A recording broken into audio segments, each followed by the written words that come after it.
would like to call our regular Board of Education meeting to order. This evening, we have some members of the Middle School Builders Club who are here and going to lead us in the Pledge of Allegiance. So, Mrs. Nolan, I think you're back there somewhere, if you guys want to come up.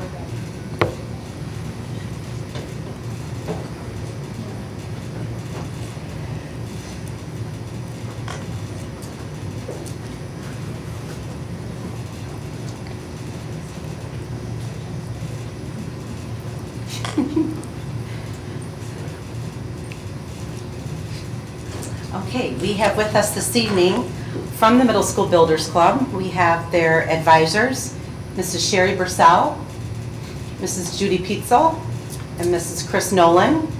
And we have three of the members here. We have Brianna Albers, Peyton Campbell, and Megan Condon. They are also our True Blue moment for this evening. So after they do the pledge in a little bit, they're going to come back up so that they can give us a little update and tell us all about the Builders Club. So at this time, if we could all please rise for the Pledge of Allegiance. Whenever you pledge allegiance to the flag of the United States of America and to the republic for which it stands, one nation, under God, indivisible, with liberty and justice for all. Excellent.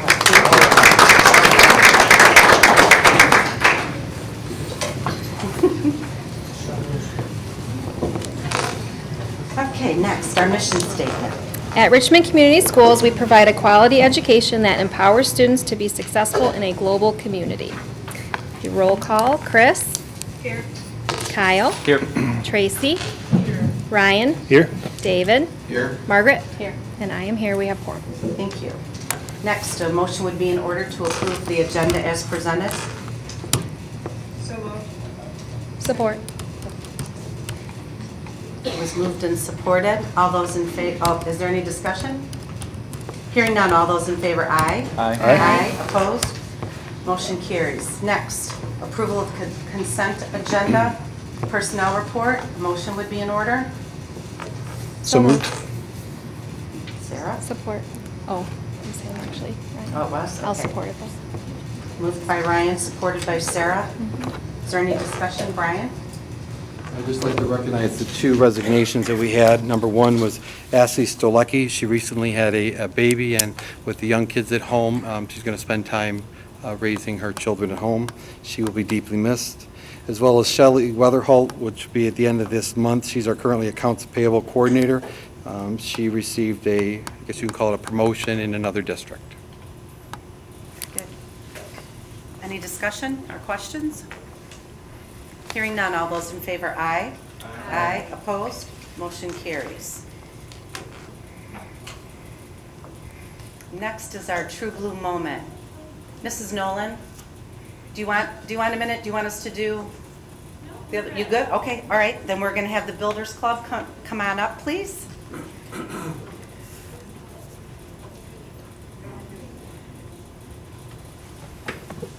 You can go right up to the You podium can go, here. Brandon, you can go right up to the podium for the.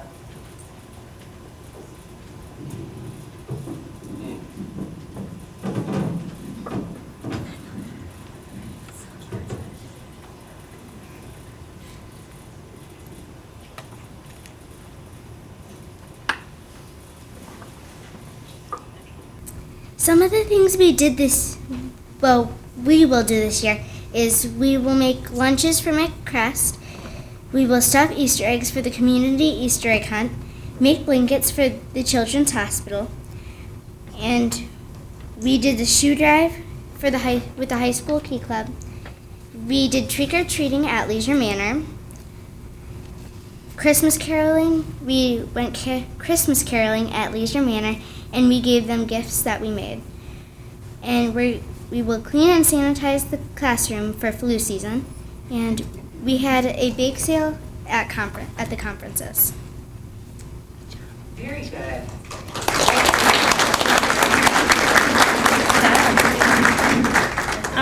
We have about 25 students, and it's an after-school group, and the students are very excited. They're very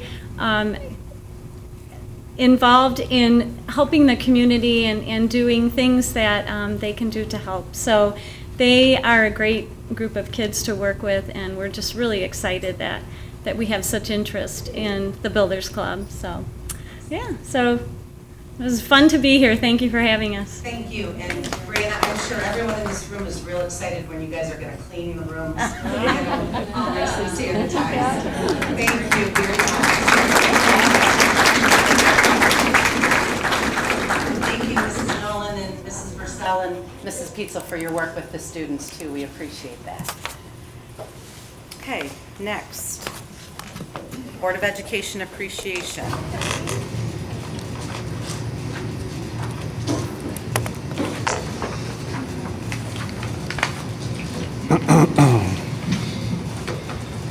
January is School Board Appreciation Month across the state of Michigan, and tonight I'd like to recognize the 7 board members here who give their time, a lot of time, because each one of you do not take your job lightly. You put a lot of thought and time and effort into it for what you do for the students of our community. Public education, as we all know, is under attack, and it's advocates like you as the local school board members, as well as advocates in the community, teachers, administrators, who are going to make sure public education lasts. And so on behalf of the students, over the 1,500 students that are in Richmond Community Schools, the over 130 staff members that we have in the district, the community members, parents, community members without kids in our district, I want to thank you for the time that you give to our school district and taking this job very seriously, because it makes all of our job easier when you create a platform that is student-centered and students first. So I have for you, as a token of our small appreciation, a certificate that says, "In appreciation of your dedication to our children and public education in the state of Michigan." It's signed by the Michigan Association of School Boards president, as well as myself, as well as a little gift card to enjoy a lunch at some point on behalf of the district. So thank you for your service.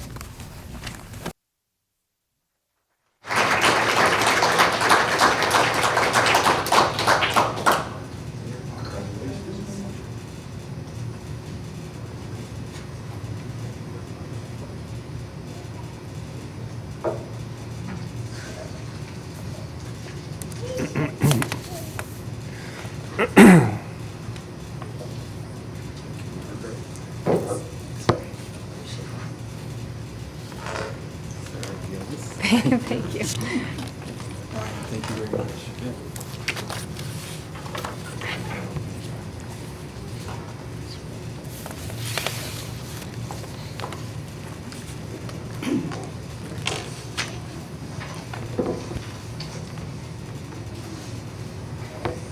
Okay, moving on. Closed session. I'm looking for a motion to go into closed session regarding negotiations. So moved. Support. It's been moved and supported. Is there any discussion? Hearing none, all those in favor, aye. Aye. Opposed? Motion carries. We will go into closed session and we will return to finish the meeting. On to number 9, presentations, bond update.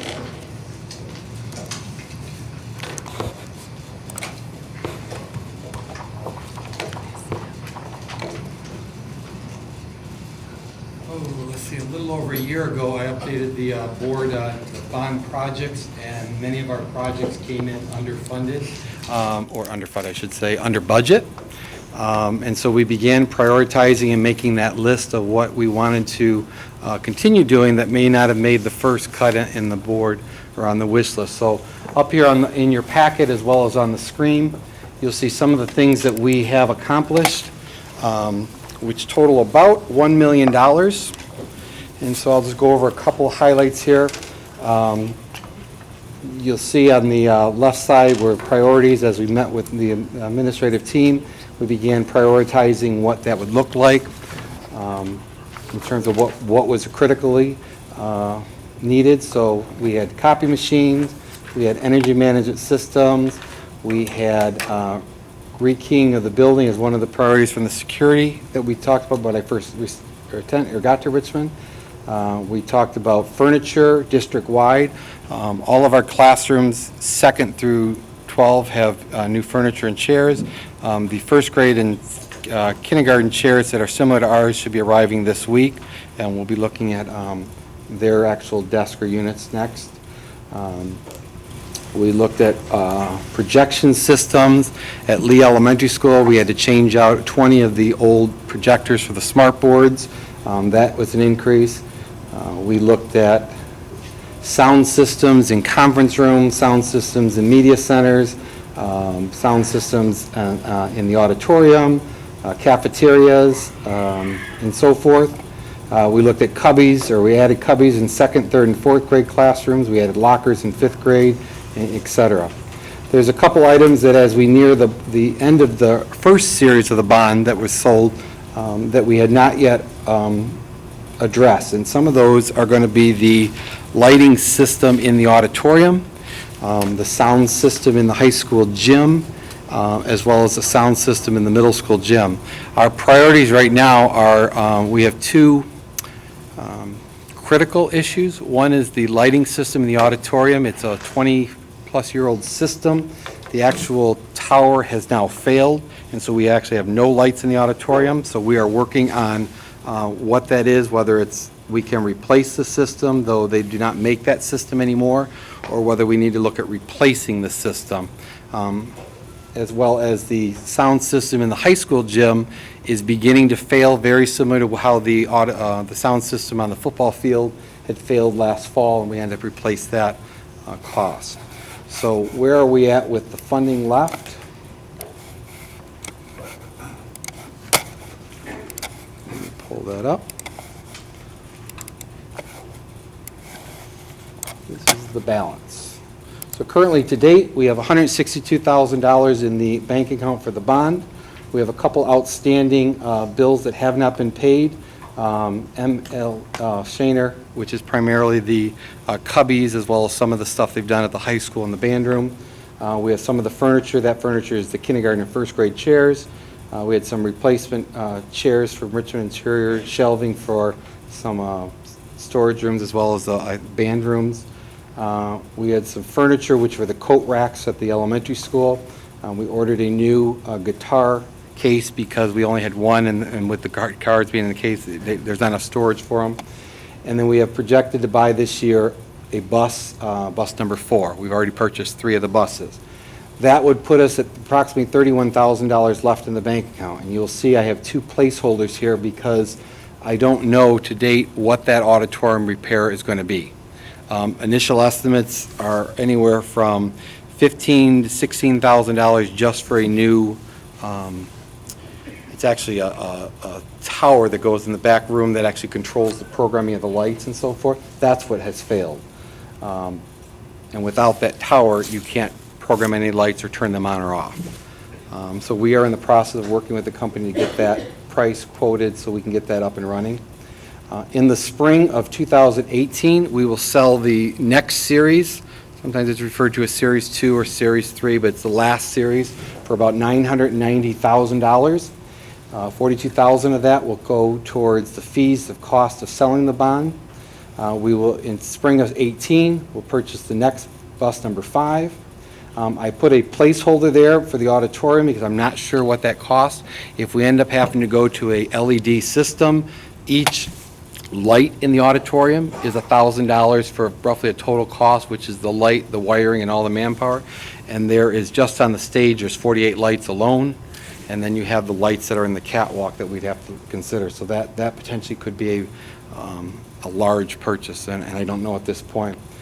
In spring of 19, we have the last of the buses that would be purchased, which would leave us $770,000 in the bond for technology upgrades of what that would look like in the roughly 1920 school year.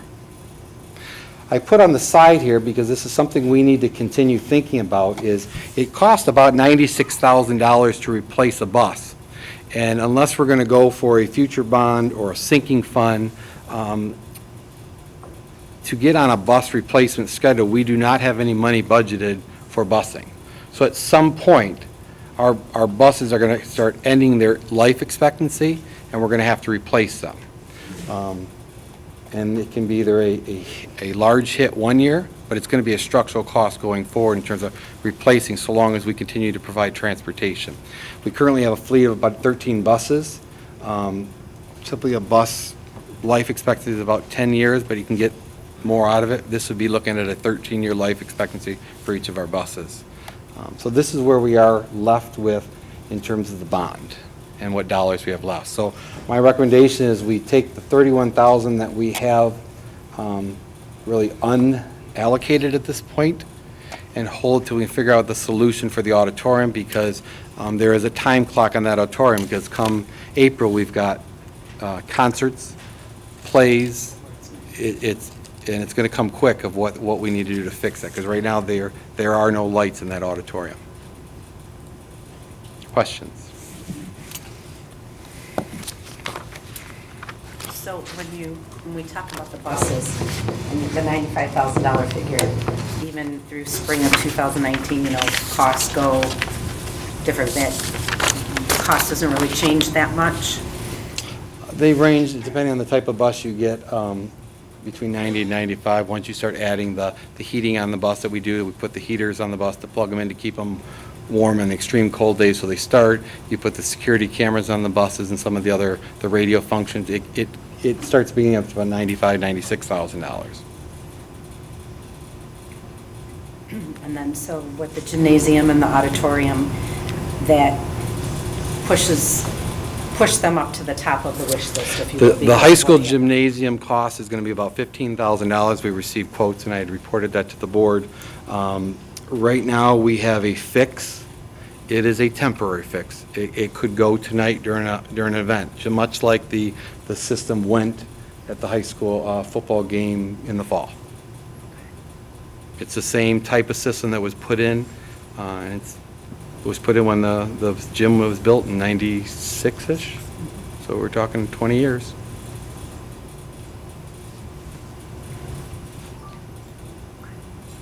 Does anybody else have any other questions?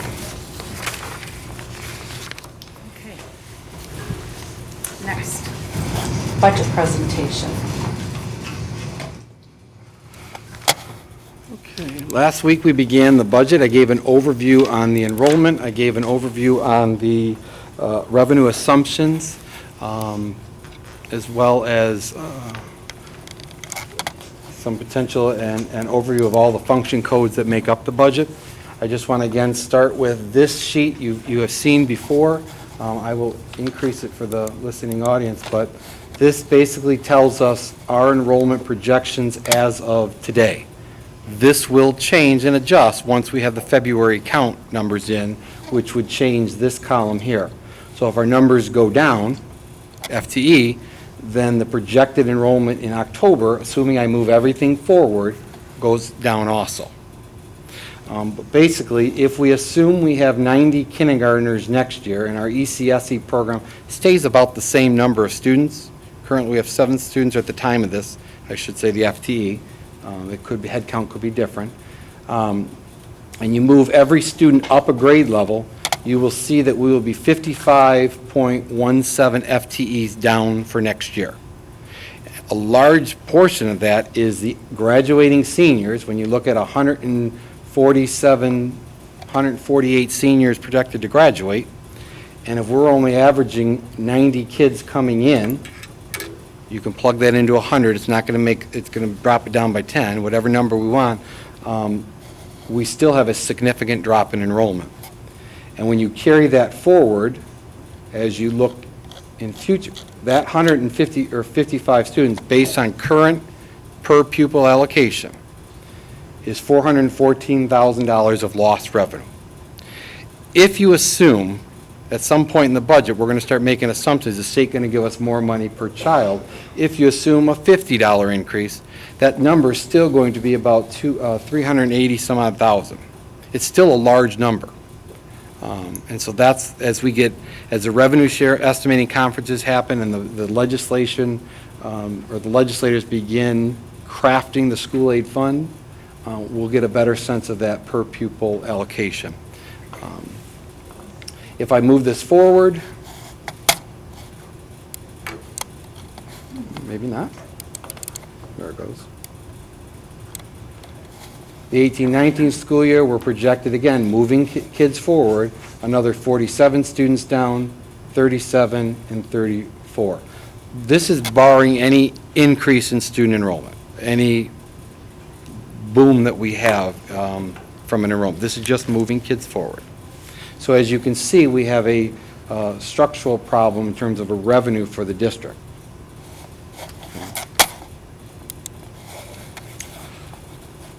So when we look at projected revenue, and this sheet is in your packet, but for those, for David and Ryan's sake, this is the form that we used last year. This gives you a summary of the revenue. And the assumption I have made to date, and again, this assumption will evolve as we do the first budget amendment, which is scheduled for February 13th. There will be another column that is added in here that will say FY17 amended budget 1. But if I assume we have the same income from property tax, summer school tuition we collect, the tuition fees we collect on transportation, field trip costs that we charge students. I assume gate receipts that we collect, the $5 you pay at the door, what we collect and pay to participate, our child care fees, kindergarten or preschool fees, local shared services. For instance, we share a mechanic, New Haven reimburses us for a mechanic, so we receive revenue from that. Etc. If I assume all those are the same, you'll see I put a placeholder here that this is the projected student loss. This number is going to change based on our February count and where we go forward. And again, this is a flat student enrollment, so 0, 7511 is what we're considering. And you go to the bottom line, from last year's revenue, the one you approved as a board in June 2016, to the revenue moving forward, we're $414,000 less revenue. So to create a balanced budget, we need to address that $414,000. Questions on the revenue at this point? Some of this revenue that you will see on the February 14th, it will change. We'll have the adjustment in I think we were about 12 students better than we budgeted for. That will appear on here. But you're also going to see the expenses that will correlate to those 12 students. You'll see the carryover for Title I. Typically when we start the budget process, we take the carryover out because that is it's not discretionary funds where you can choose how to spend it. It's very specific. So carryover is usually done in December and then will show up on your first amendment. In your packet, you'll see 3 function codes. One is function code 118, 119, and 357. 118 is preschool. I am recommending that we make no changes to our preschool program. If the board is in agreement with that, we can begin publicizing our preschool program. We currently had to expand the program, so our costs for preschool increased from this past year to where we were between June of 30th and where we will have the budget amendment. But we want to offer the same preschool programs, 3- and 4-year-old paid preschool. We did apply for the Great Start Readiness to have 2 full-day Great Starts. We did last year apply. We were only given 1 full day and 1 half day from that program.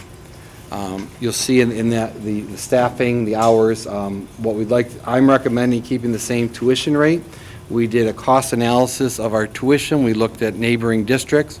Our neighbor to the west of us is $10 cheaper than us, and I think that's strategic, but we are still cheaper as a preschool program than St. A's and St. Pete's in the area. So our goal is to plan kindergarten and preschool roundup coming at the end of February, and so we want to begin, if there's no desire to the board to change the preschool program, we want to advertise the 3- and 4-year-old paid preschool program. Any questions on preschool? Ryan, do you find out about Great Start Readiness from the county? I mean, is there a potential for us to have this next year, have more, or will it remain the same? The county they requested to the districts if you'd like to increase that, okay, and we have done that. Okay. The big picture is when the state does their budget, they allocate X number of seats at $3,400 a student. And this past year, through Macomb's lobbying, we were able to get more seats, and that's why we added that second program, because we were allocated. Unless the state's going to allocate more money into Great Start Readiness, I don't foresee, realistically, I don't see us adding the number of seats. So it remains. I mean, And the program grew. correct. Like you said. So did that growth happen, and I don't remember, did the growth happen in the 4-year-old program, potentially meaning that kindergarten, we would start out with kindergarten numbers being different? We added more 4-year-old preschools than we had in the previous year, as well as 3-year-old preschool. So my hope is that the staff, which is if you ever get a chance to go over it, it's a phenomenal staff, has really built the relationship with the parents that they're going to want to stay and keep their kids in kindergarten. And so when we do kindergarten registration or roundup, we'll have a better sense of our kindergarten numbers and whether that 90 is high, low, as we begin budgeting. Right. It just made sense that if those numbers were greater, that potentially that kindergarten number would be higher too. So, awesome. Other question? So then, did I understand, we're looking at this and you're asking us to say tonight to move forward? Because you said you wanted to I guess what I'm publicize looking stuff? for is there any disagreement on the board or opposition that we aren't going to at least run what we did? Preschool numbers and childcare numbers really are fluid numbers throughout the school year. It's all based on students. If I don't get enough students in the preschool program, we don't run the classes with, we adjust the students and we reduce staffing. If I get more students, then we add staffing as needed. We don't turn anybody away. So if there's at least a general consensus, yeah, we want to keep what we have, then I can begin. And that's what this does. That's what, What we're that keeps looking at, it that keeps it the way it exact, is. everything that we have this year moves forward. And part of that's in working with the staff and in recruiting, marketing the preschool program. I fully anticipate that, I think we're at an optimal number. If we can draw some more students based on the staff and the group that's there, that's really what we want to do. So is there any general disagreement that we shouldn't be offering? And preschool and childcare do put money into the general fund. They do not cost the general fund money. So when you look at the revenue, you'll see that line item that we do receive revenue for that. It's not a lot, but we do get money from it. I don't have any problem with it. Yeah, no, I think it needs to remain the same. The Function 119 is the summer school program. We currently run, it's an online summer school program. We've been running it for several years like that. It's approximately, the cost is about $10,000. The cost that we receive in revenue is $6,000 to $8,000 depending on the number of classes. That does cost the district to run a summer school program. In this age where credit recovery is critical for students to stay on track for graduation as well as staying on track for the 4-year graduation, I would recommend we continue running a summer school program.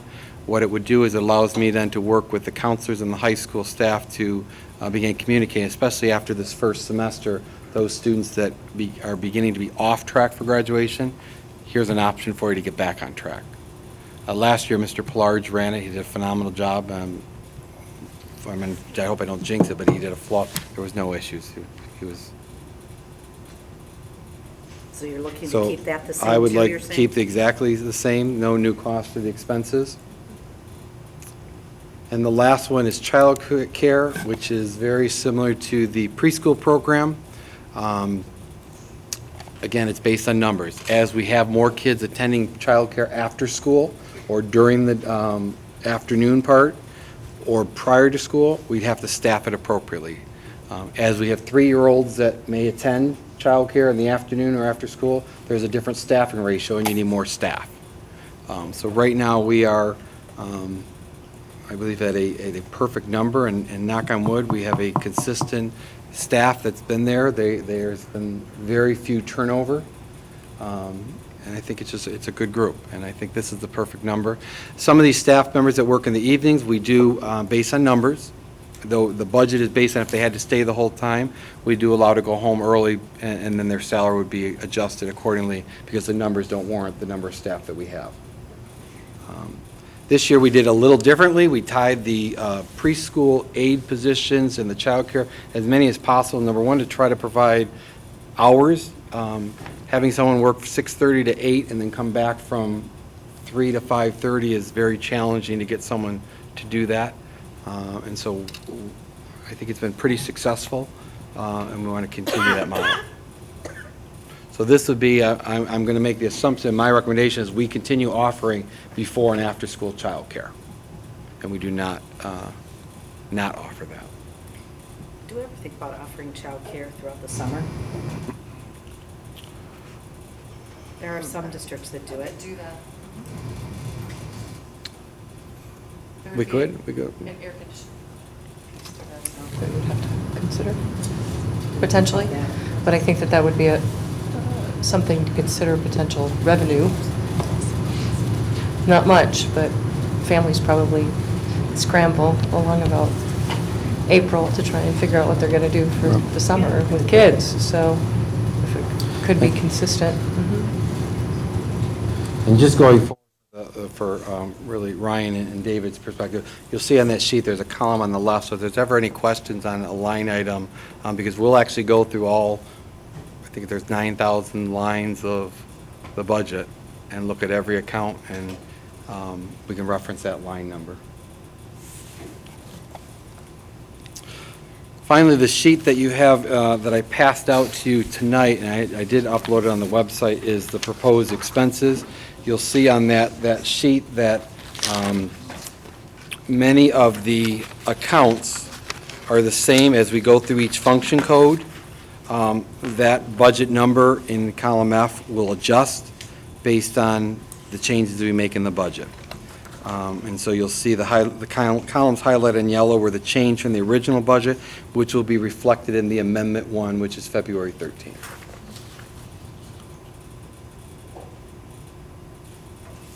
And then that at the very bottom, you'll see the grand total, which talks about the structural problem that we have with the 414 with the assumptions we have made today.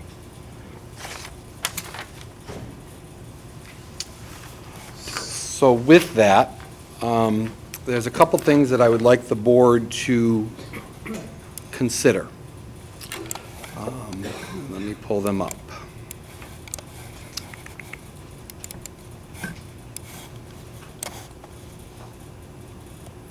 We look at our current numbers in our buildings. Enlarge it so what you'll see here on the top is Lee Elementary School. Lee Elementary School currently has, these are head counts now, which is different than FTE because some of our students aren't there a full day, so we don't get a full FTE at the middle, high school, and elementary school. With projected 90 kindergartners and moving students forward, Lee Elementary School as a building is projected to be down 28 students. When you hit to the middle school, we're projected to be down 11 students, and when you hit to the high school, we're projected to be down 25. This is head count as of last Friday. This is an FTE count. So head count total, we would be down 64, which equates to about 55 FTEs. My concern as a district is the building that costs the most to run is a high school. Elementary, you have X number of students in a classroom, multiply that by the per pupil foundation. It takes X number of students to pay for a teacher's salary. High school is very costly to run. You have courses such as AP, you have courses that are at risk that typically run lower. You have courses that you've got to make a decision whether you're going to run and so forth. And when we look at the high school count, in FY19, our high school count is projected to be under 500 students. That is very problematic to run a comprehensive high school from the perspective of we now are in a position where we have to make decisions on what will run and what won't run. We have to make decisions such as, Mrs. Newman, forgive me, you've sat there, so I'm going to look at music. If there's not enough kids to run a full-time music program, I have to make a decision for that position, whether it's going to recommend to you whether that's going to be part-time or full-time, based on student requests, student needs. And so that's where we are at the crossroads. We did this last year. Ms. Michon and I spent 4 or 5 sessions where I would go into her office or the counseling office, and we ran the first scale and said, okay, these classes only have 5 kids, 4 kids, we're going to eliminate that class, shuffle those kids back to their second choices, and we begin narrowing the selection for students, okay? That accelerates that process the lower the numbers you get at the high school. Because I'm not going to be able to run, when we look at the FTEs, to have full-time teachers in the building, because there's not enough kids to put them in sessions. That creates a domino effect, because when I have part-time teachers, one of the things we try to do, where we can, is pair them up, and a lot of it has to deal with certification, with other buildings. For instance, Mrs. Newman teaches at 2 buildings. She teaches at the high school and the middle school to create a full-time schedule. There are other teachers that do that too. But that's where we start pairing up. I'm going to eventually get to that point when I have less students in the middle school. Am I going to be able to run the courses?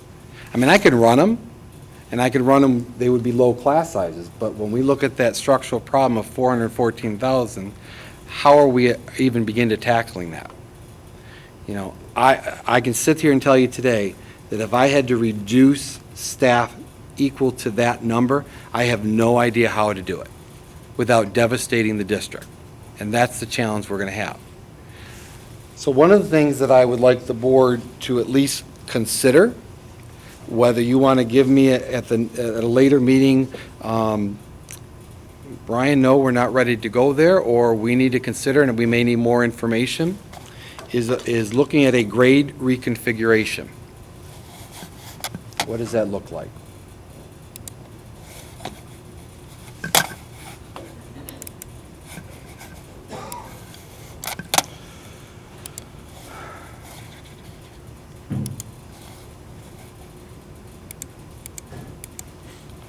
Grade reconfiguration, I'm going to start at the high school and work my way down. Moving 8th grade to the high school. Allowing all 8th grade elective courses to be high school credit.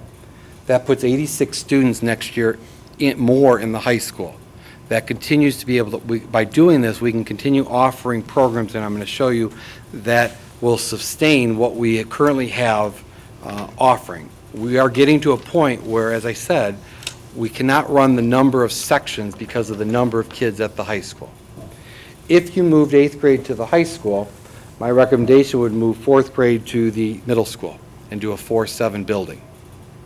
And then have an early elementary building at the elementary school. What does that do from an enrollment perspective? Initially next year, that's 140 students less at the elementary school if you move 4th grade out, assuming the 90 kindergartners coming in.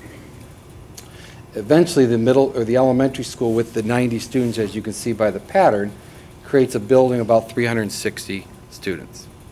That's not including the early childhood center. When you look at the middle school, you stay pretty consistent around the 450 mark for a couple of years, and then we start plateauing where that 90 student phases in, again, getting to a 360 number. At the high school, we maintain over 600 students, which is, when you look at scheduling, and if anybody would love to see how this is done, I'm sure Ms. Michon would love to sit down. It is very complicated because there's so many dominoes we got a consideration, or puzzle pieces, I should say. You got kids leaving the building. You got kids at Pancow. You got kids at AIS. You got kids that need, we have remedial courses. We've got accelerated courses and those AP offering, which typically run, not always, but typically they run as a smaller class size. What this does is put, like I said, moving 8th grade to the high school puts our high school over 600 for several years when you look outward. This allows us really to maintain programs in the high school. So let me show you on paper what this looks like big picture.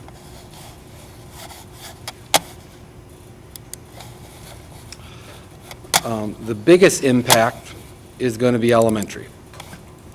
When you look at elementary, when you're literally moving entire grade level, you have reduction of staff. And when you look at approximate numbers, ballpark teachers, This would looking at a split classroom, a 1-2 split next year at the elementary school. It would look at, when you look at keeping the art, music, PE, Spanish, and tech, it would remain rough, at this point, 13 sections. When you add on to the preps on that, it goes to a .51 allocation for the specials. Again, I want to make sure I'm clear that this is the elementary. It doesn't mean that that person will be .51, because we may pair them up with a building. But this is the allocation. Over our current year allocation and projected, there's 7 total FTEs reduced out of the elementary school. When you look at middle school, and one of the things that we were looking at was trying to maintain that the core, so that all 5th graders, 6th graders, 4th graders would have the elective courses. What this shows is our 4th grade and 5th grade would be similar, a self-contained classroom. We need about 4 teachers in those classrooms. When you look at ELA, I apologize. The core ELA, math, science, social studies, you'll see total for ELA, we need 1.71, or it's roughly 10 sections of ELA. You'll see 11 sections of math and 10 sections of science and 10 sections of social studies. That 11 sections of math, because we offer Algebra 1 for 7th graders, so there's a group of students that is taking Algebra 1 as 7th graders. When you look at the electives, this would provide art for all 4th graders, art for all 5th graders. Students would be cycled through, as they are now, in some type of wheel, but the wheel would be the tech, Spanish, PE, music, and art. It would be cycled through one of their 2-hour blocks. The other, they would begin having choices whether they want to continue band and so forth. So this model indicates having a .86 art teacher. And I'll just speak to some of, again, this is looking at certification, so that it's not necessarily going to be a part-time teacher. They may teach a math class or an English class. This has a 1.0 music teacher, a 1.0 PE teacher, a .71 Spanish teacher, and a .86 tech person. Again, this results in .24 reduction in FTEs. This does not add any Title I staff or 31A staff, because that's separate from, so the ACRI that they're currently running, that's out of the 31A. This would be out of the function code 112, which would be the middle school, which would be one of the things that we're going to look at next week. Again, this puts all students, grades K-6, to have art, music, PE, Spanish, and tech. It may be 8-week blocks. It may be like an elementary school where they have Monday one thing, Tuesday another. It's going to vary on the building, but they would all funnel through those 5 non-core classes, elective classes. When you look at high school, this is where it becomes a little more challenging, because at this point we don't know student selection, and much of high school is based on student needs and interests, looking what their first choice is, what their second choice is, etc. So when I look at high school, again, we're looking at ELA. I would need 25 sections. That 5 down here deals with, okay, if that equates to 4.1 teachers, every teacher's got to have a prep period, so I need 5 sections built in for prep periods. So I need 5 full-time ELA teachers. I need 4 full-time math teachers. I need 4 full-time science teachers, and I need 3.3 social studies. You'll see down here at the bottom, you'll see some, like 1 class here or 2 classes. That deals with like yearbook, creative writing, some of the courses that fall under the English, or forensics, physics, that fall under the science, and continuing to offer those. You'll see when we look at the electives, we're looking at AIS running 1 section, that's under 127 function code. We're looking at a music, having a full-time music, that might be 3 band type courses and 2 music type courses, vocal music. Business courses, we're looking at promoting, bringing in those 8th grade and trying to build that business stream. Criminal justice, we offered it last year. We struggled getting a person to teach it. So we still want to offer it. We've got some candidates that are interested in teaching it. That is part of the FTE allocation. Looking at EMT that we started this year, the physical education, Spanish, and TV broadcasting. Now, I mean this respectfully when I say this. As we get students interested in what they want, it's almost like a game of cards we're playing. So let's say, for instance, we don't get enough students to run a business offering to be full-time. It may only be 4 out of the 6 hours. But I may have to take some of this allocation and move it to the art and have more art allocation because there's more students that want art. Currently this year we have 1.17 sections of art. We have a full-time teacher and we have one teacher that comes over and teaches 1 hour. So this is where our starting point is. And what it does then is allows us, as Ms. Michon and her team begin scheduling, to see where is the interest of the student and begin, if you will, moving them from one column to the next based on interest.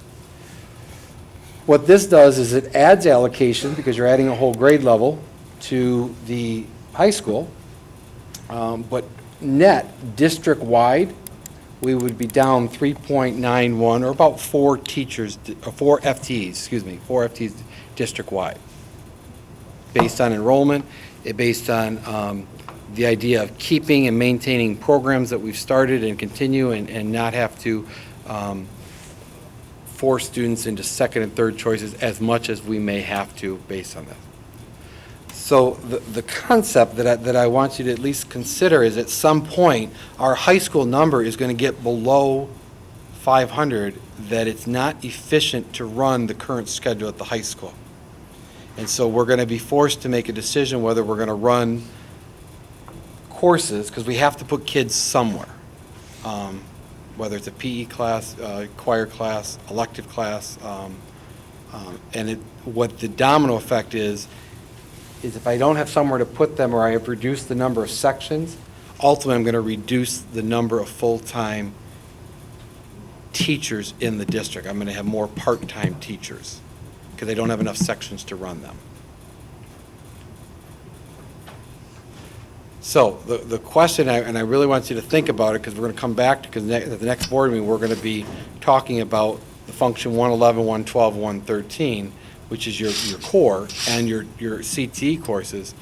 Is this something we want to pursue and move forward? Is this something as a board you want to say we're not ready for it because this has big implications for the district? From the perspective of there's a communication that's going to have to be done with parent. You're talking, when you look at just the elementary, there would actually be 2 grade levels coming over to the middle school brand new. Current 3rd graders and current 4th graders. And you're going to have 2 grade levels brand new coming over to the high school. And so as a team with my administrator, we've began talking about some of the logistics of what we're going to need to put in place. You know, we can, for most 8th graders, if that's a decision we want to make, we could, for most of them, keep them for their cores down, particularly one hallway. And it might be, let's say, the 200 hallway at the high school. So they are somewhat separated from the high school population. Because we're looking at age, we're looking at maturity. When they go to elective courses, so if I'm an 8th grader and I'm taking art, that could potentially become them starting high school, officially 9th grade, with a couple of electives courses already under their belt. Whether it's Spanish, currently it's Spanish and math that primarily they take, but it could be also their elective. What are the positives for that?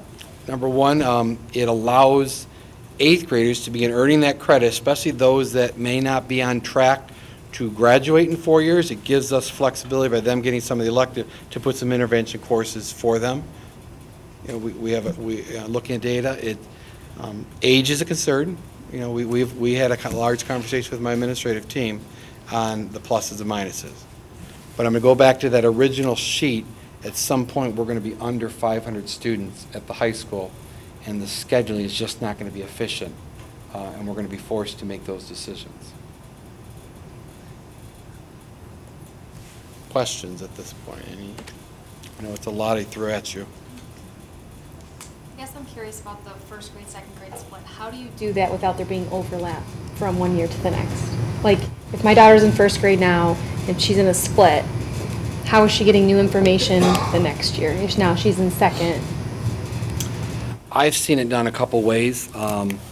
Based on the cores, many of the teachers, and they currently do over there, they ability group students and students move. I know the fourth grade currently does it where students shift for math.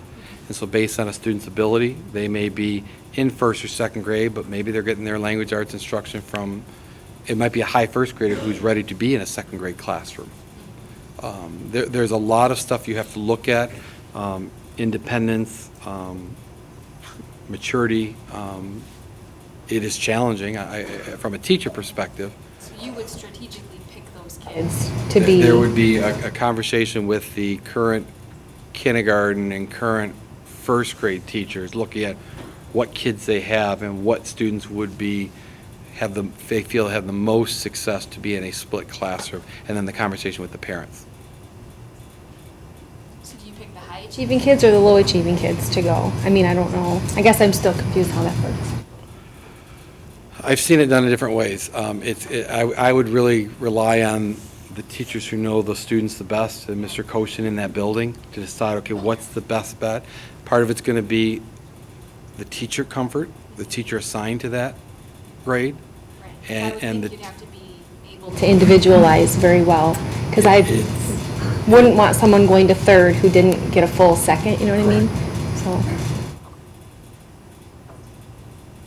I mean, it's happened here before in the past, so there are people here who walked through it and are experienced in the process, so. and I'm sure some parents might be for it. I'm not sure I would be. So I'm just, I want to look at that. I don't know. My experience, you're going to have, you probably would have a divided Yeah.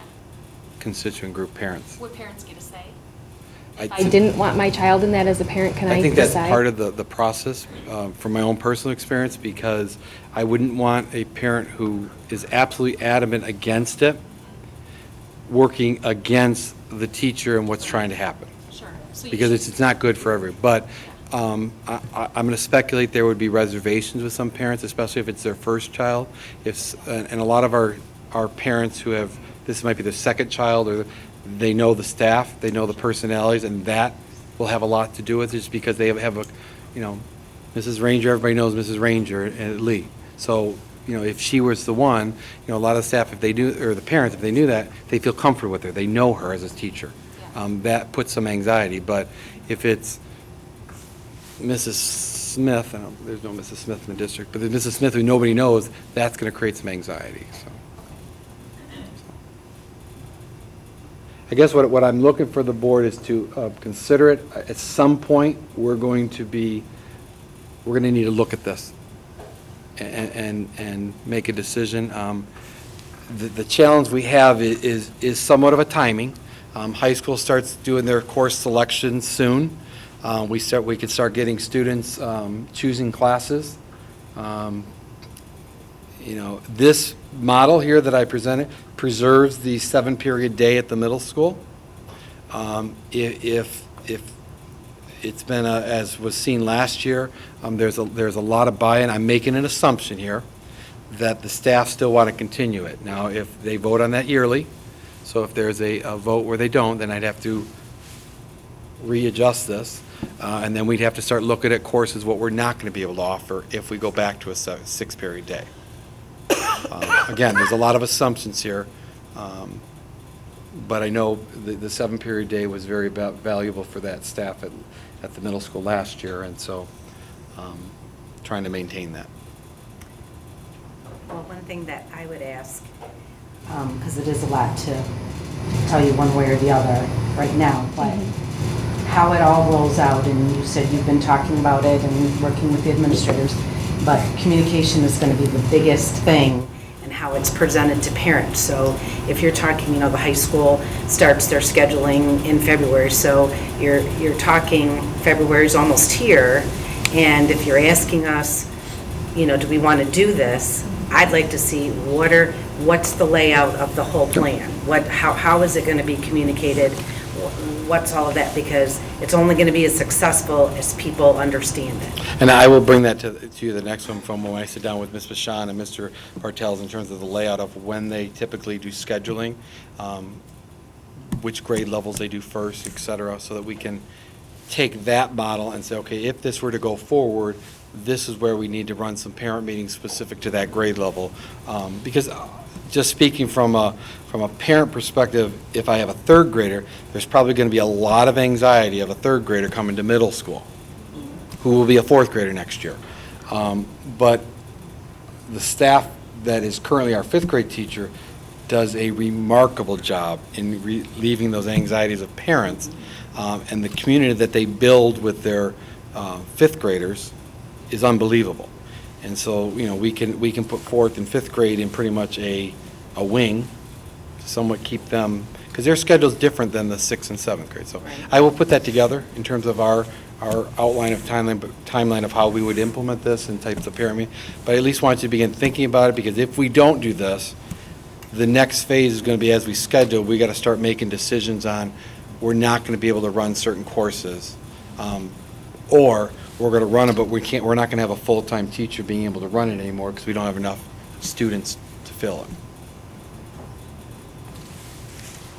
So probably the best thing if we're thinking about this over the course of the next couple of weeks, questions, comments, any of those kinds of things, we just need to make sure we get to you so that you can bring us that at the next board Any meeting, questions, if there are ideas, questions. thoughts, or something that pops in after you leave here tonight, please do that so I can bring it back Right, and we so can you're have that prepared. conversation. Because, like I said, if we're not going down this road, then we have to go a different direction in the budget, because this model approximately gets us 4 FTEs in our structural problem. This model, though, does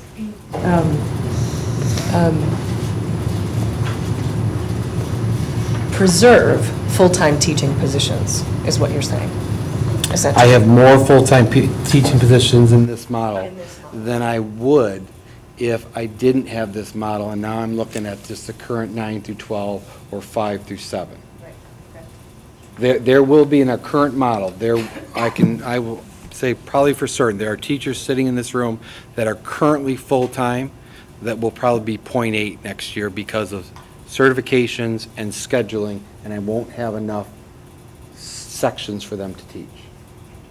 And our goal is to get as many full-time positions as possible in terms of partnering up with schools. The challenge we have with the 7-period day at the middle school and the high school and the elementary are just times, starting and ending times.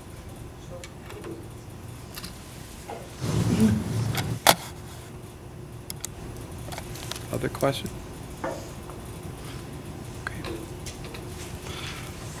At the next meeting, I'll just end with this, we will do the first amendment for the FY17 budget, and then we will begin having the conversation about staffing needs, whether we look at this model or whether we stay as our continued model. Okay? Thank you. Thank you. Okay, next is our public comments. It's our portion of our meeting. If you would like to address the board, you can do so. Come up to the podium, state your name. There is a card up there as well if you want to leave your name and phone number. If there is a question that you would like answered, it is not a question and answer period, but if there's something that you need answered, we will do that at a different time. You have 3 minutes to speak. Is there anyone who would like to address the board?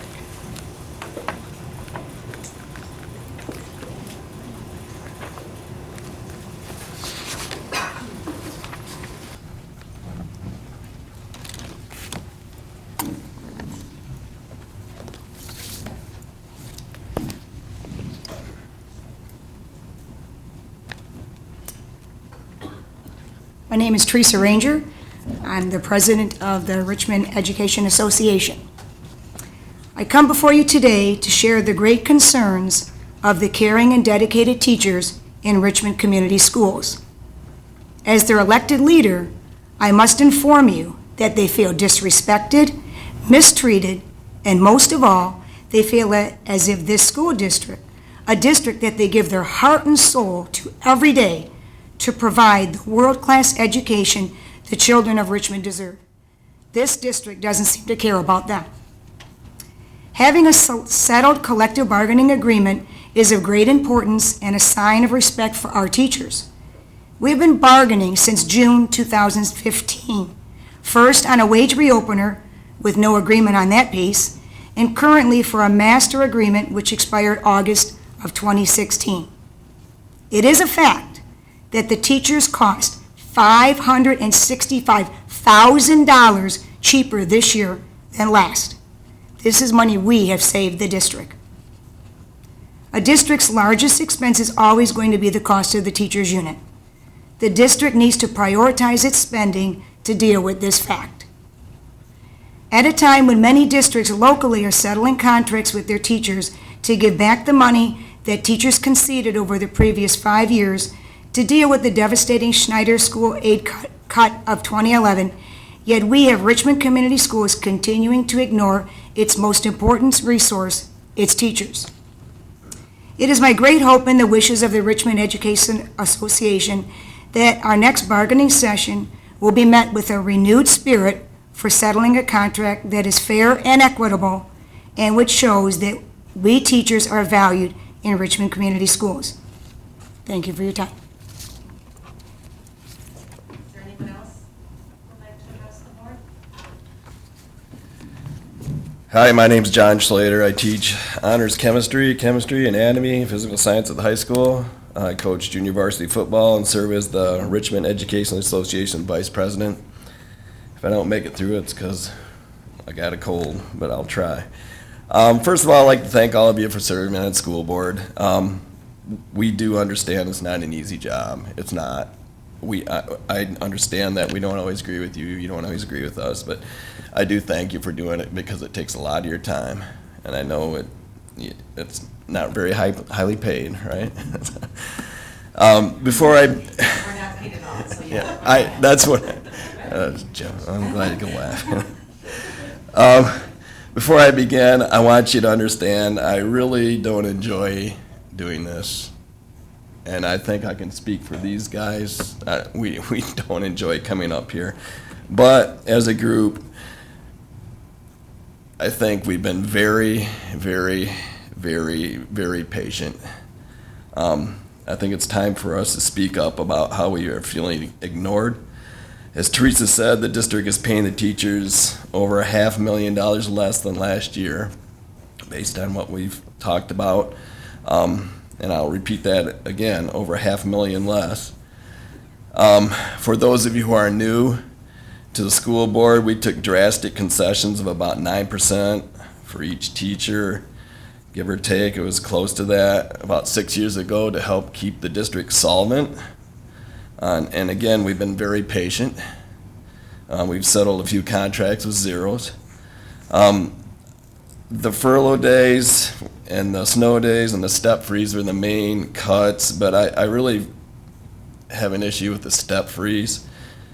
It costs a young teacher or any teacher approximately $80,000 for a bachelor's degree, and we have to get recertified. It costs about another $20,000.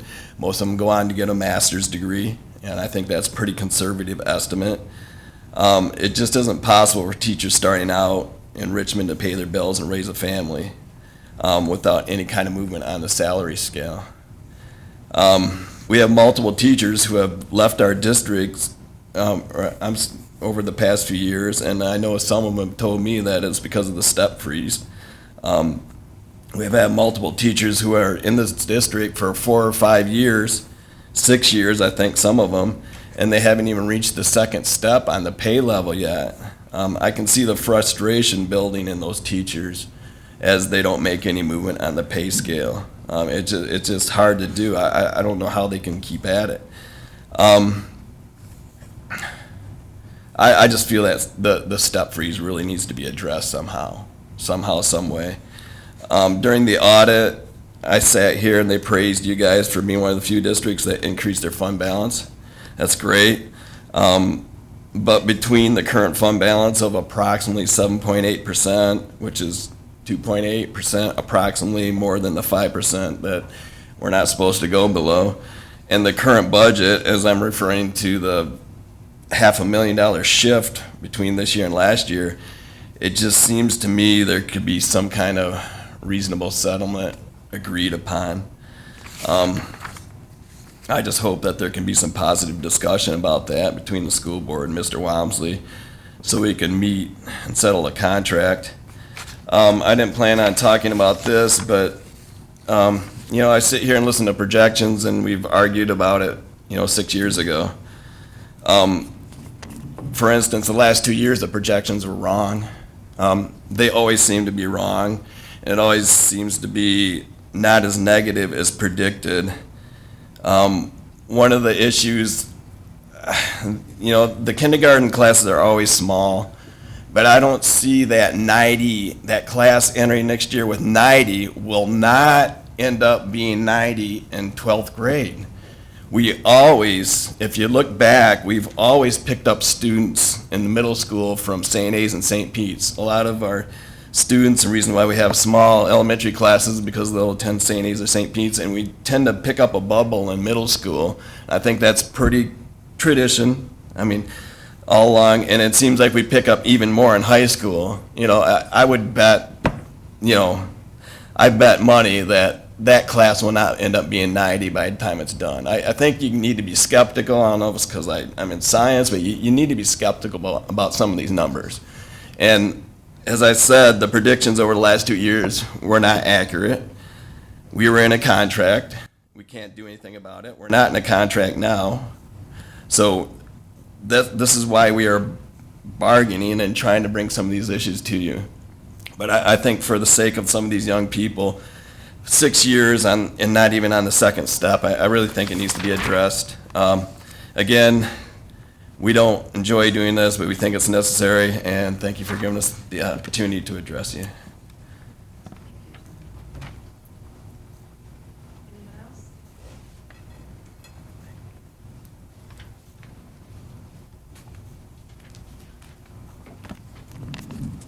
Good evening. Happy board week. Like John said, thank you for your service. My name is Tom Brown, by the way. Husband of a current middle school teacher and friend of many here. Again, thank you for your service. It's not easy. You're gonna have to make a lot of tough choices. I give you a lot of credit. While I'm up here, Margaret, thank you for the nice letter that you sent me as departure. That was much appreciated. Thank you. Very kind of you. So like I said, I'm a husband of a teacher at the middle school and a former teacher of Richmond High School for 13 years. In the 13 years I was here, I think I saw 4 different superintendents. And each one, as a staff member, we're like, can't wait for the next one. It's gotta be better. It's gotta be better. Unfortunately, we're disappointed after each one, as unbelievable as it is. I don't think anybody comes into a job thinking, I'm going to decrease morale, I'm going to get people upset, I'm going to make people scared, I'm going to make people walk on eggshells, concerned about what they're going to do next, what they're going to say, how they're going to do it. However, that's what's happened. I don't work anymore. That's why I can stand up here. I should have done this 2 years ago. I had this information 2 years ago. I chose not to for the reasons I just mentioned, being concerned. So I speak on behalf of my friends that are still currently working at this great school. I'm speaking on behalf because I know that they are concerned about speaking out, concerned about retribution. As somebody mentioned when I did these interviews, vindictive was a word that I heard. However, a couple years ago, when Richmond schools were doing so well in athletics, and we got our test scores back, and we compared them to Macomb County schools, and they're one of the highest, if not the highest in some areas. And I thought to myself, why is the morale so low here? We should be celebrating. I remember years ago, it used to be fun, enjoyable to come to school and work. Things have changed. So I was curious about it, and I thought I would go to the source. I went around, and I asked my fellow staff members. I asked them this question. why, with so much success that Richmond's had, why is morale so low?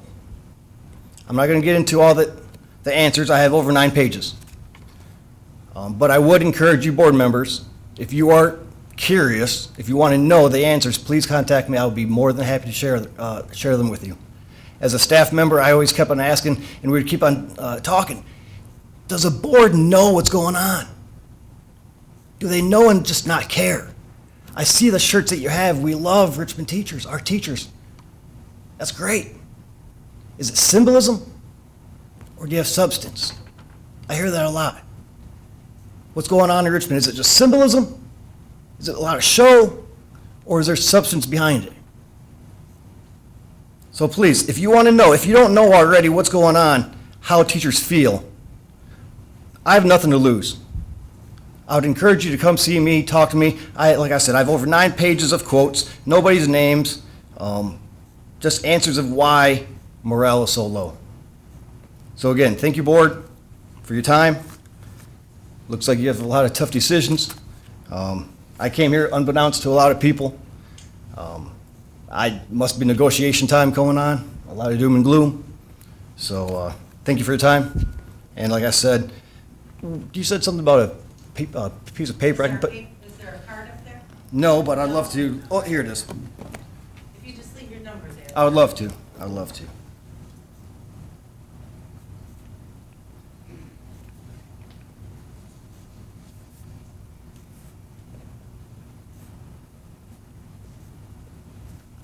Anyone else? Thank you.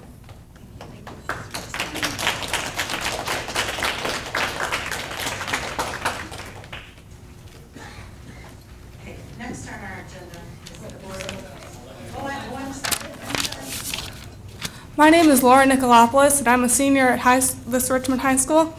Let me ask you this. How would you feel if your friends and family couldn't come to the most important day of your life because we are limited 6 tickets?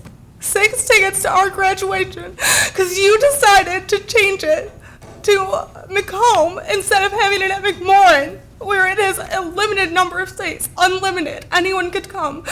What about large families, divorced families? You're not thinking about them. Are you kidding me? That is ridiculous.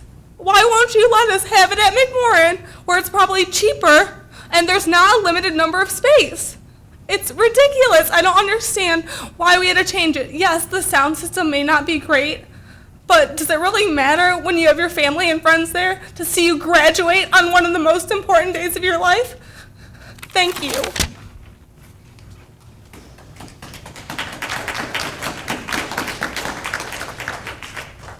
Anybody else? No? Okay. Next is our Board of Education Student Representative Report, and I apologize to the board when we started out. I did not realize that Haley was not here. Did she give you stuff? Okay. First of all, I want to follow up from our public comment from last time. We have a scheduled meeting this week with the individual, Mrs. Jar, who spoke at the last meeting. So I will follow up with the board once we have that meeting. DECA, I'd like to congratulate Mr. Wagner, as well as the high school marketing teacher, as well as the 18 Richmond High School students that competed among 600 students from around the area in DECA. DECA is an international association of high school and collegiate students and teachers of marketing, management, entrepreneurship, and business, finance, and hospitality. These several students scored in the top percentage of their group and will actually move on to state competition. So congratulations to Mr. Wagner and his students. I'd like to congratulate Mrs. Davison and her students, as well as Mrs. Belf and her students. We had several students who will be honored on Monday, January 30th at the Macomb Center for the Performing Arts. They were recognized in the Scholastic Art Competition. We have at the high school, one student receiving Gold Key, which is similar to a first place, Silver Key, 3 students receiving honorable mention from the middle school.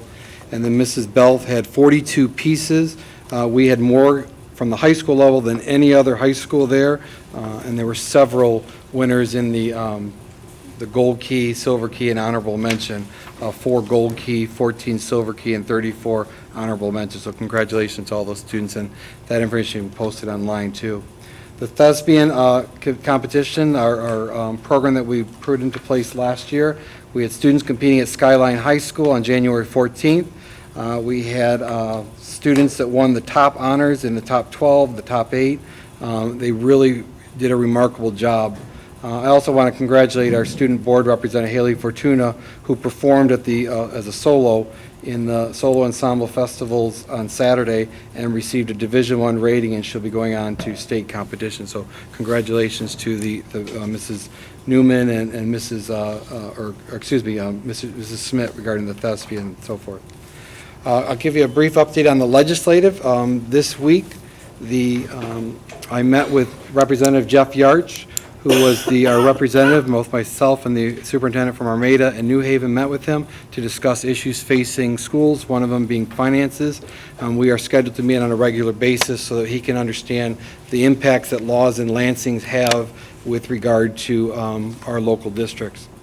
Last week, Friday, the state released the top-to-bottom list. 79 schools were released from the priority list. However, 38 schools were chosen by the state to be on the list to be closed come June 30th of 2017. One of those schools is Kelly Middle School, which this was announced on Friday, and on January 20th, parents in East Detroit were sent a letter by the State Department telling them that their school is scheduled to close without any notice to the school, without any notice to the local superintendent. And the schools that they listed that parents could choose to go to are Macomb County schools, and one of them on this list is Richmond Community Schools. As they note that if you want it from East Detroit, come to Richmond, they're recommending. So this is a concern we should have at the state, just being able to come in and really do what they want. Senator Pavla has introduced the Bill 27 that would repeal the failing school legislation and the whole CEO and so forth, so I encourage people to voice their opinion in support of him in that aspect. Last week, we heard confirmation hearings on Betsy DeVos. If you hadn't had a chance, I would encourage you to listen to those hearings. They are on several YouTube videos and so forth. It gives you a very clear picture that if confirmed, the tenor of which the Department of Education will be moving over the next 4 years. There is a movement, this is the last year of the color systems. I want to congratulate our schools. It was released publicly. Richmond High School improved in the 2-year period from a 52nd percentile. They are now at the 81st percentile. They are one of the top schools in Macomb County in their performance. Middle school also increased from 68 to 75. Well, elementary didn't have the largest increase. They maintained, which is the start from the decrease that we had experienced. So the hard work that the staff have done there to turn that around. This is based on the 15-16 data, which was just released on Friday. And so it says volumes to, this data is already old. In 2 months, we're going to be starting with the new. But we will be moving away from the color code system and moving now to what looks to be a letter grade system. So with that, that's all I have in terms of my report. Okay. If you would, Brian, I believe that the board thinks that it could benefit those that are present here if they had a clear understanding of what the board's position is with respect to where we are with negotiations and why we took the position that we have. I could give them this.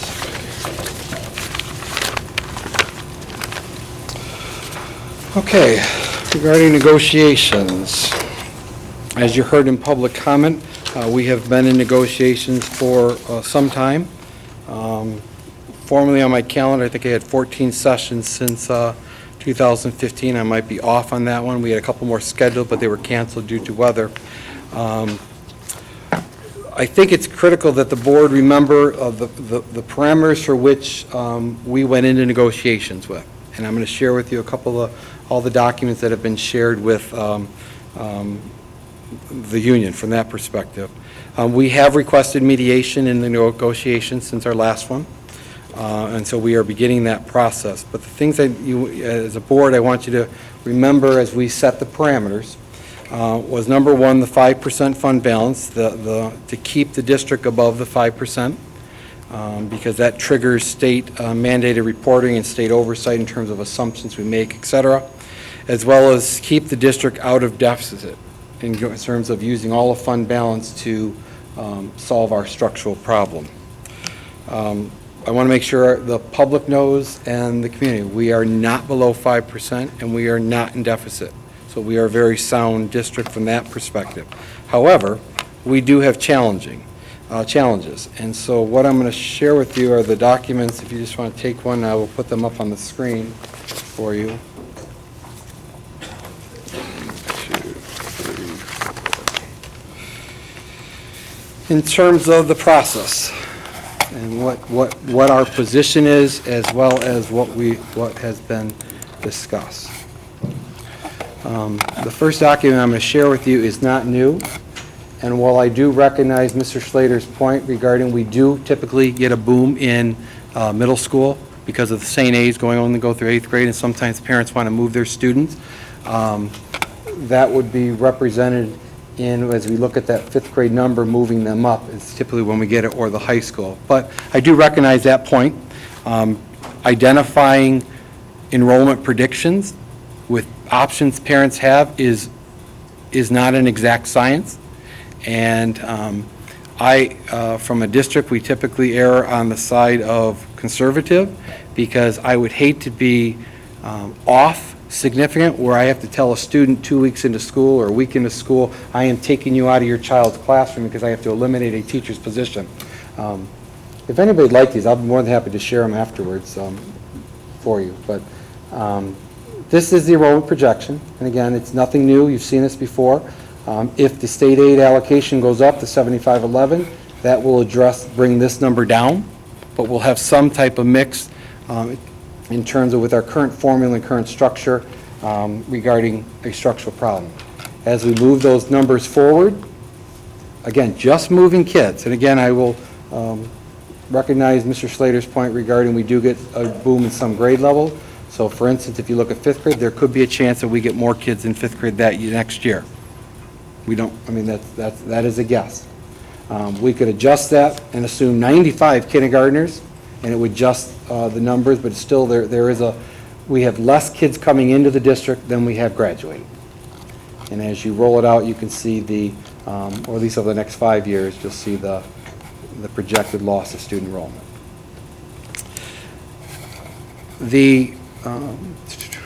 Excuse me, let me, a little glitch here on the technology.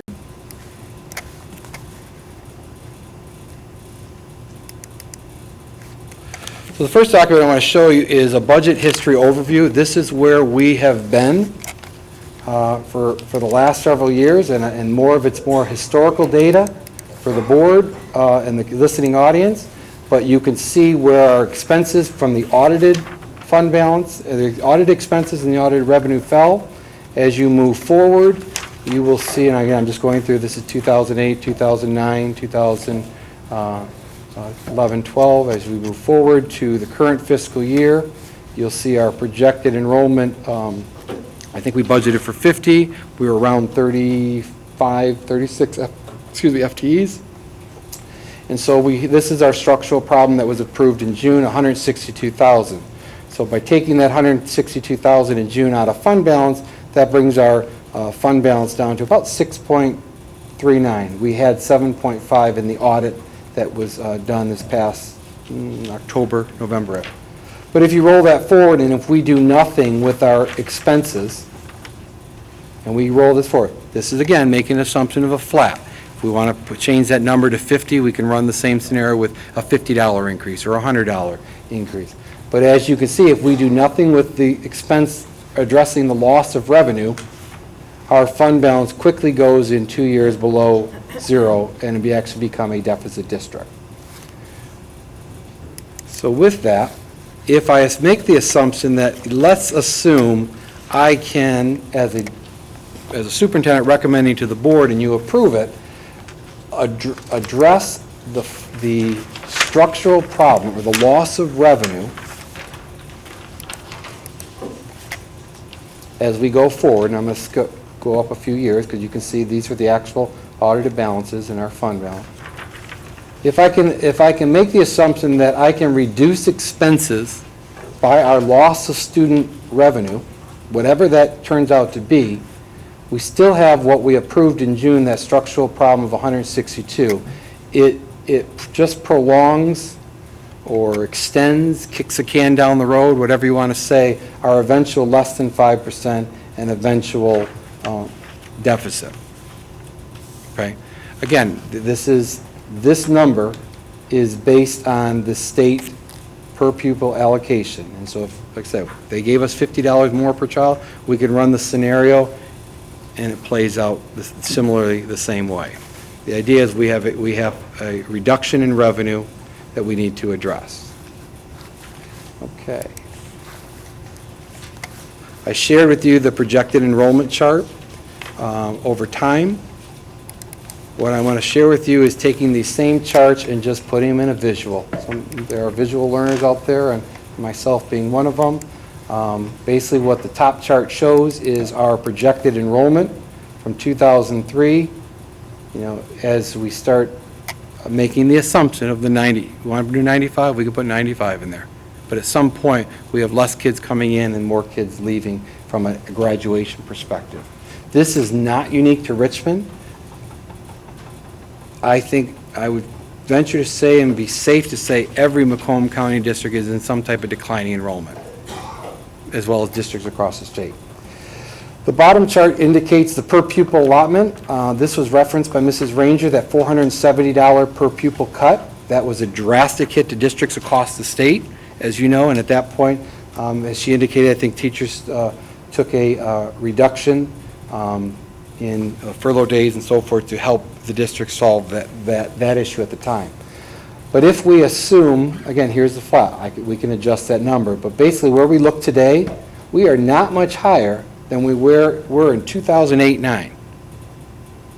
We got the same per pupil allocation 2008-9, 10-11, and 11-12. Excuse me, I'm sorry. 8-9, 9-10, and 10-11. But yet expenses continue to run, healthcare continue to increase, electricity, water, all those costs still continue to increase. On the back side of that page that you have, you'll see our current fund balance. If we do nothing and keep things as is, you'll see eventually our expenses well exceed our revenue and well exceed our fund balance. If we take this chart and let's make the assumption we as a district can reduce the expenses in the organization equal to the student loss, it pushes the can out. It kicks the can down the road.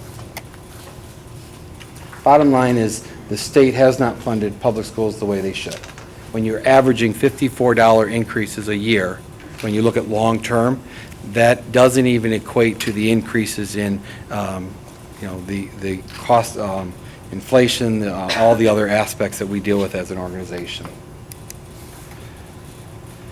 All right, so where we are, the parameters that we're given, again, staying within that 5% and staying out of deficit, and what can we do? So I want to talk about what the proposal that we received, the last formal proposal from the REA. Now I want to make sure I'm clear that the REA is not recommending cuts to teachers, as you're going to see here. What they do recognize is the district's conversation that as enrollment decreases, we do have to reduce staff appropriately. So that's why you see the line item here. But let's assume we're in FY17. This projected revenue number, I guess it would help if I put it up there. I apologize.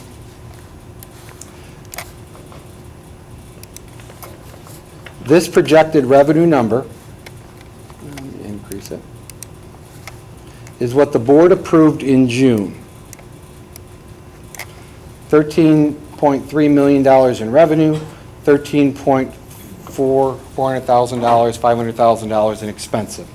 The proposal that we've discussed was to give a full step increase to the district staff that, in January, which would, a full step increase for a full school year is $60,000. So what you'll see here is a half a year in January, the $60,000 is here, and to forward that, because that now becomes part of our expenses, we've got to pay for the other half of that step increase in year 2. That's why you see the $60,000 over here. Return of 2 unpaid snow days, approximately it's $35,000 a day for a furlough day or a snow day. Roughly $1,000 off, or $1,000 off-schedule payment for teachers at the top. That's a one-time expense.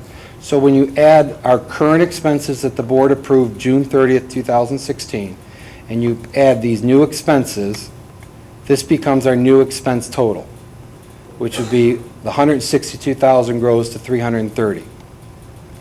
When you take, if we take all that out of fund balance, for the end of this year, we would end up a little over 5%, 5.08. When you roll year 2, and you roll those steps forward, you take into consideration, okay, we have less students, let's reduce staff, so let's say 2 staff or 2 FTEs, might be part.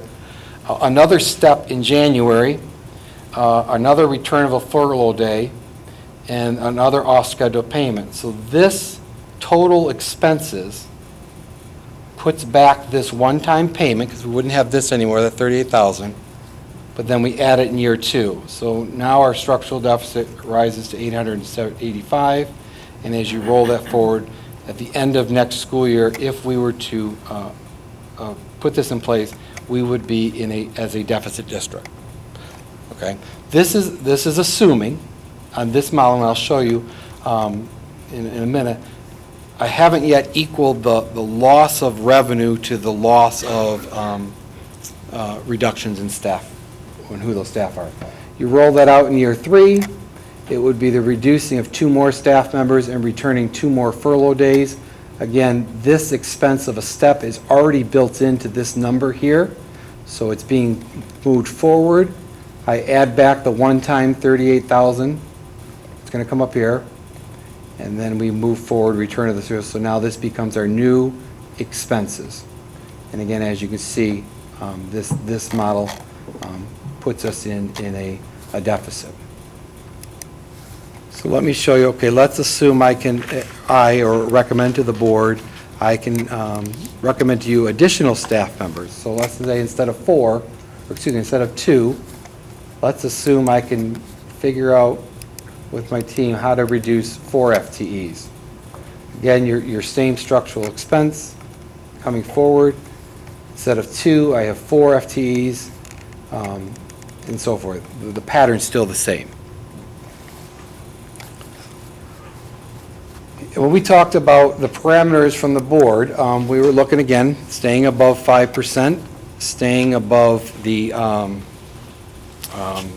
of deficit. And so we were trying to figure out how, recognizing I am the first to say this because it has been challenging to find staff and fill staff, that the salary matrix is a problem. It is a structural problem for retaining and hiring staff. Oftentimes we will become, unless the person has a long-term vested interest, it could be the starting point for a person. You have 1 or 2 years, they'll go to another district where the pay rate is higher, or they're offering something. It's not only with the teaching, it's with secretarial staff, it's with everything district-wide. So what I was trying to do when we talked as a group was, how do I put money in put more money in their pocket short term? And so one of the ideas that we discussed, and the administration, secretaries, I don't know if there's nobody in food service, transportation, all move by changing healthcare. And so let me show you this, what we looked at. Now this was from June 28th when we talked about the healthcare proposal and going forward. What you have here are the current rates. If I am currently we have Mesa Choices. As a single person, the yearly rate is $8,841. The rate that was given to me on December 16th is $9,302. Still a lot of money. The legislative hard cap is $6,300, so the employee is responsible for the difference, which is approximately $2,400. If you add on top of that the employee who may max out their deductible, there's a liability for a single person of up to $2,900. A full family is where you see a larger difference. The cost of their insurance for Mesa is $24,000. The legislative hard cap, January 1 of 17 is $17,304.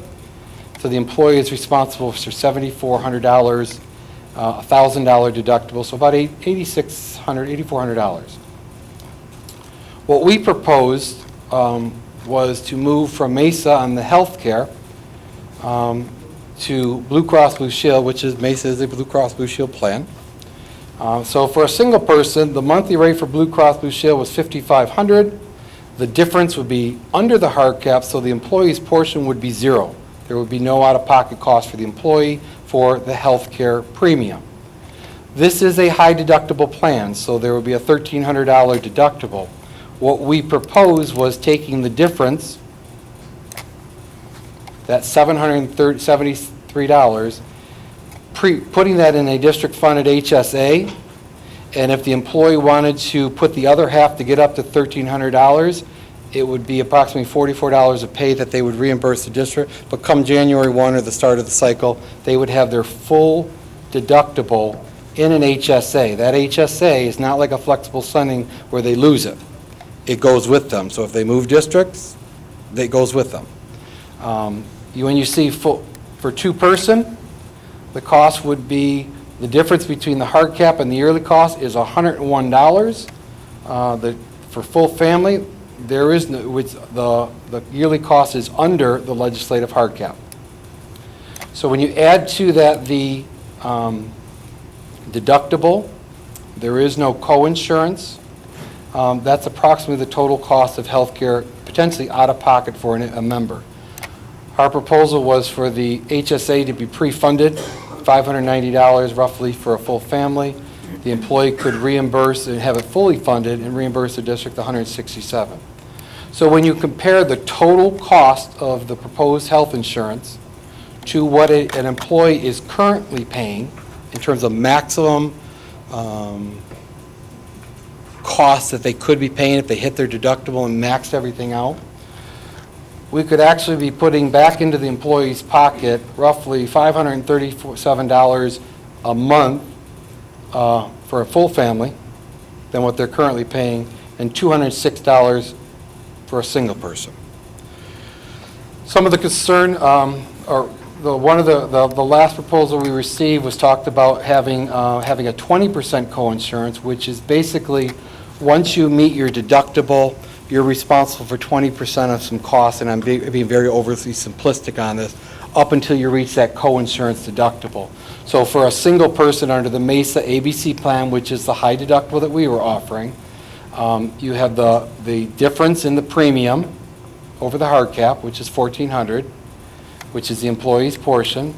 You've got the deductible the employee is responsible for, as well as the potential co-insurance deductible the employee is responsible for. For a full family, you have again, the employee's portion, you've got the deductible, $2,600, and then you've got the co-insurance. Again, I'm being very simplistic, saying at the 30,000 foot, because there are some nuances. Some of the concern was as I mentioned to you as a board, was the plans was a lesser insurance. So when we talk about health care benefits, this is what we propose, and I will show you the side-by-side comparison so that you can see from the insurance. The Mesa choices, the first blue column, is what staff members currently have. We only offer one option as health care. The one on the middle, the ABC, is looking at a high deductible, because that was a conversation, and that would be similar to the co-insurance, except this is not the co-insurance, it doesn't have the co-insurance deductible. The blue is what we moved to with all the other organizations. So you'll see when you compare the Mesa ABC plan, the high deductible, or if you want to compare with the Mesa choices, there is a deductible. Keep in mind we wanted to make sure that the HSA was fully funded the first day, or the employee pay the difference back based on what legally we can do. You'll see preventative care is a match. You'll see office visits is 100% once you meet your deductible. Again, it's 20% deductible. You'll see a match on hospital coverage after deductible. It's the same. Surgical coverage is the same. You'll see the maximum out-of-pocket over Mesa Choices. But if you look at the Mesa ABC, which is the high deductible, it's actually less for the Blue Cross. It's about $100 less for the Blue Cross for out-of-pocket two-person full family. There are three distinct differences between the plan that you will see on here, but I want to just go through it. But as you go through and see, you will see many of them are identical. You will see most of these is 100% after deductible. Hospital, urgent care, laboratory, therapeutic, radiology, prenatal care. Again, they are virtually identical. I didn't say they were 100% because Mesa does offer a unique plan that is unique to Mesa. 100% after deductible, 100% after deductible, it's identical. The three distinct differences as you go through when you look at all of these, from bone marrow to kidney to voluntary sterilization to surgery, mental health, outpatient. These are the right off the bat that I would say are very distinct differences. Chiropractic. And Mesa on the high deductible is Mesa Choices. There currently is 38 visits. Blue Cross is 12. That is a reduction. I will give Mesa credit. They offer more than Blue Cross does. Outpatient speech and therapy, there's a maximum of 60. On this would be 30. And prescription is probably the biggest one. There's a 10, 40, 80 copay after you meet your deductible, where many of Mesa's prescriptions, the lower cost ones, are sometimes Freedom members. It depends on your own personal situation. So when we look at the health care, and I'm only speaking health care, they are very similar in nature. And so when we look at the big picture of what the board's position was this year I can't, because the budget's already improved, we're moving. I can't get you something on schedule or off schedule, but I can get you something immediate with the healthcare saving and reduce the amount of cost that you would pay as an employee. That was the position that we took at the bargaining table. What does year 2 and year 3 look? We were looking at a 3-year or long-term contract. Let me share with you the board's proposal.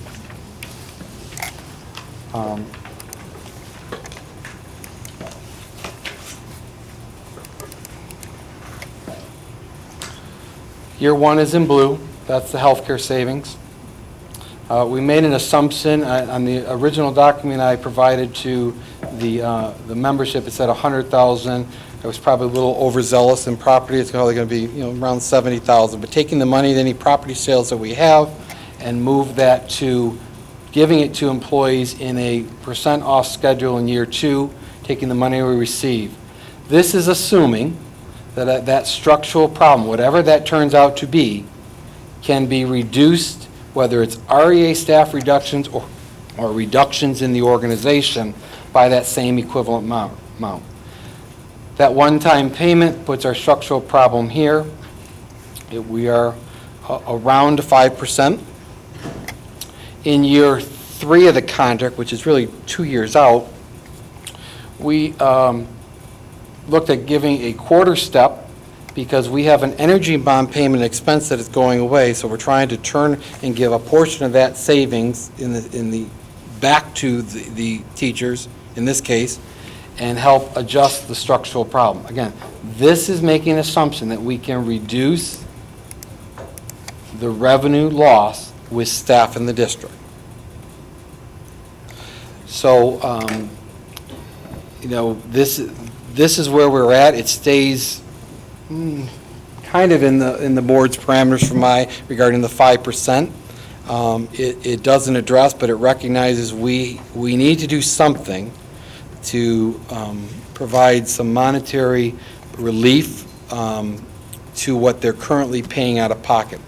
The difference between this negotiation cycle and in any years past are the laws that our legislation have passed.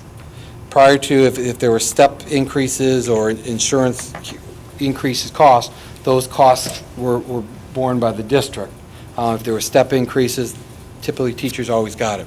Legislation changed that when your contract expires, I can't move teachers' lanes. I can't absorb the healthcare cost. That is done by the employee. So our proposal that's out there was to try to reduce the cost, yet give them a very, what I believe is a comparable plan to what they currently have from an insurance perspective.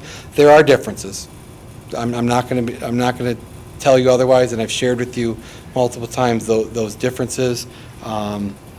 There are some other unique things that we've discussed in negotiation, from a customer service to wigs to some other variables. But from the healthcare perspective, you can see on the side-by-side comparison. And our administration, secretaries,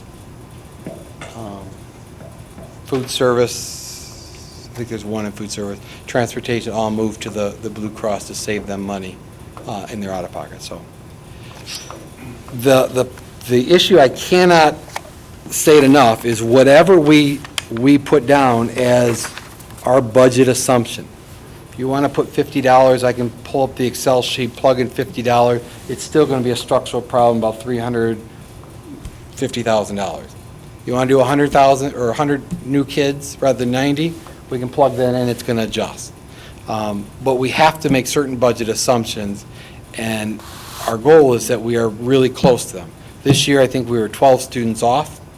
That 12 students equated to additional revenue, but we in turn turned around and put that back in the classroom. We added a kindergarten teacher. We added sections on an art teacher's schedule, a music teacher's schedule, a business teacher's schedule, a English teacher's schedule, which created new expenses that you didn't approve in June, but will come in the budget amendment. The conversation that was addressed in the public comment in terms of the membership costing $550,000 left, I don't remember the exact, $560,000 left. That is a true statement. Compared to this year over last year, the total cost of the RE membership is less. That has to do with some reductions in staff. It has to do with some teachers taking the VSIP, the buyout, that were at a higher rate, and replacing teachers with at a lower rate on the salary matrix. It has to do with the board's decision to invest in curriculum materials for teachers and students. It has to do with the board's commitment to increase our CTE tech programs to try to provide offerings for students and retain students in our district. It has to do, and this was discussed in our open meeting, the reconfiguration of the elementary counselor, adding the elementary assistant principal to address the needs there, and that restructuring of the early childhood program. It has to do with now our structural cost of the buyout, if you will, that we have for the next 3 years. We increased our legal fees, number one, knowing any type of contract negotiations increased legal fees. We had an election that we knew legal fees were going to be incurred through the election. We had election expenses that we anticipated, so we increased the budget. We increased the budget for technology repair, knowing that having the computers and laptops, we knew we were going to have repairs on those, and we knew we were going to have certain families that weren't, that were struggling that we're working with to reimburse the district, but we have added costs for those. Tech support services, when we instituted the 3 tech people, some of them didn't start at the beginning of the year last year because we hired them in the September, October, so now we've got the full year cost for those. And then when you look at the differences in revenue versus student count, we can account for about $24,000. We can account for all of it, but about $24,000. So you're talking some supply accounts went up here and there, nothing major. But those are the big bucket where that $550,000 went to as the board approved the FY17 budget. Any questions? Nope. Good. Yes. Okay, thank you. Next, items of interest from members of the board. Do we have anything? No one?